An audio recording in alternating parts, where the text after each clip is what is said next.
vonis atau dalam bahasa Inggris disebut verdict berasal dari bahasa Latin veredictum yang secara harfiah berarti mengatakan kebenaran. Dalam kasus pidana, vonis dapat berupa tidak bersalah atau bersalah, kecuali di Skotlandia di mana putusan tidak terbukti juga menjadi pilihan yang dapat diberikan oleh hakim atau juri.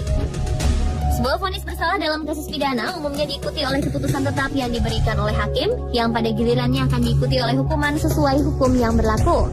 Meskipun begitu, ternyata di beberapa negara di dunia ada beberapa kasus pemberian vonis bersalah dengan hukuman yang terbilang aneh dan tidak mengikuti aturan hukum yang berlaku. Vonis aneh yang diberikan pada terdakwa berikut ini dimaksudkan untuk membuat mereka jera dan memberikan efek psikologis yang besar bagi para terdakwa, terutama rasa malu untuk tidak mengulangi perbuatannya.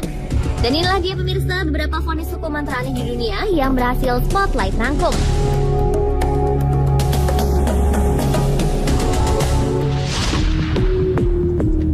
Vonis teraneh pertama dilakukan oleh hakim pengadilan daerah Phoenixville, negara bagian Ohio, Amerika Serikat yang bernama Michael Sikonetti.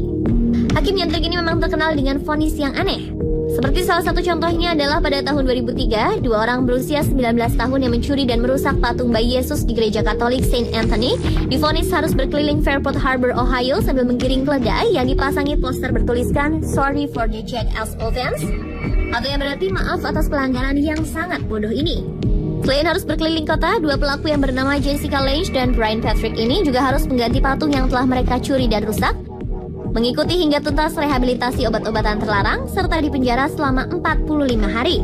Hakim Michael Sikonetti menyebut setiap vonisnya sebagai keadilan kreatif. Hakim kelahiran tahun 51 ini seringkali memberikan pilihan pada terdakwa untuk menjalani hukuman penjara sepenuhnya atau mengikuti hukuman aneh khas Sikonetti. Dan hukuman aneh yang diberikan hakim unik ini disesuaikan dengan tempat kejadian dan tindakan kriminal yang dilakukan oleh terdakwa. Karena kepopuleran aksinya ini, Hakim Sikonetti terpilih kembali untuk menjadi hakim selama 6 tahun, yaitu sampai tahun 2011, dan ia juga memenangkan kursi presiden dari Asosiasi Hakim Amerika.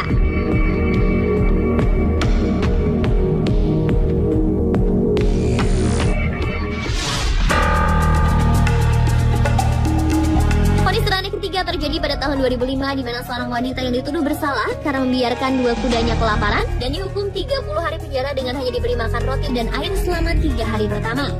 Hakim Mike Peters yang menangani kasusnya juga memerintahkan wanita tersebut untuk memperbesar foto kuda-kudanya yang sangat lapar dan dijadikan wallpaper untuk telepon genggamnya sebagai peringatan atas apa yang telah dilakukannya. Melissa Dawn Sweeney, wanita yang divonis bersalah ini sebelumnya adalah seorang pekerja istal. Jaksa penuntut mengatakan bahwa Sweeney telah membiarkan kuda-kuda berada di luar rumah mobilnya tanpa makanan ataupun tempat berteduh selama lebih dari 4 bulan karena wanita berusia 28 tahun ini terlalu malas untuk mengurus kuda-kudanya. Sweeney mengatakan dirinya melakukan hal itu karena menganggap kudanya sudah tua. Padahal kuda-kuda Sweeney baru berusia sekitar 20 tahun, sedangkan kuda yang sehat dapat hidup sampai usia 30 tahun.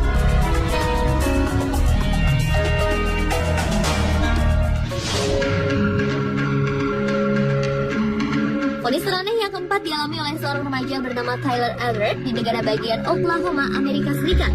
Remaja berusia 17 tahun ini divonis bersalah karena menabrak sebuah truk pick-up dan mengakibatkan satu orang meninggal saat mengemudi di bawah pengaruh minuman beralkohol. Kecelakaan itu mengakibatkan teman Tyler, yaitu John Luke Jam, yang menumpang di mobilnya meninggal. Pelajar SMA itu kemudian didakwa bersalah atas tuduhan pembunuhan secara tidak sengaja dan diperlakukan sebagai terpidana di bawah umur.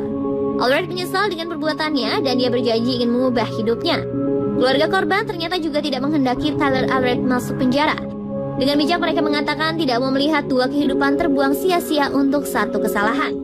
Hakim McNorman yang memimpin persidangannya memberi vonis Tyler Alred harus lulus sekolah menengah atas, lalu lulus sekolah kejuruan, menjalani uji penggunaan obat-obat terlarang, minuman beralkohol, dan tes nikotin selama 1 tahun.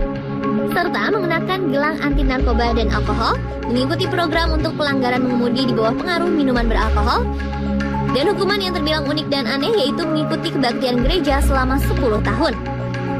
Apabila Tyler Alred tidak melakukan ketentuan tersebut, maka dirinya akan menjalani masa hukuman penjara.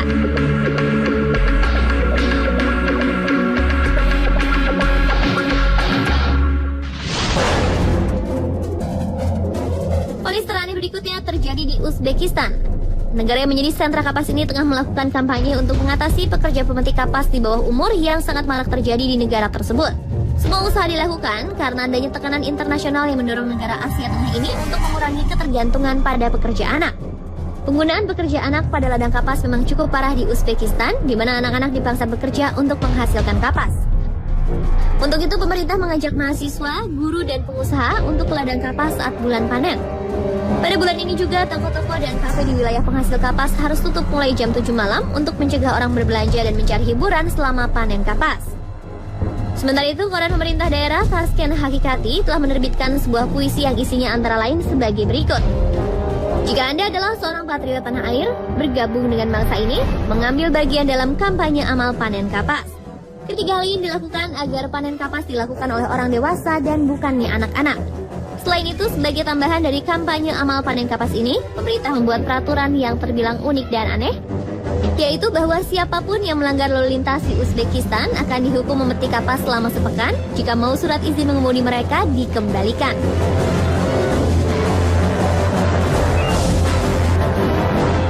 Demikian pemirsa tayangan Spotlight mengenai vonis teraneh di dunia.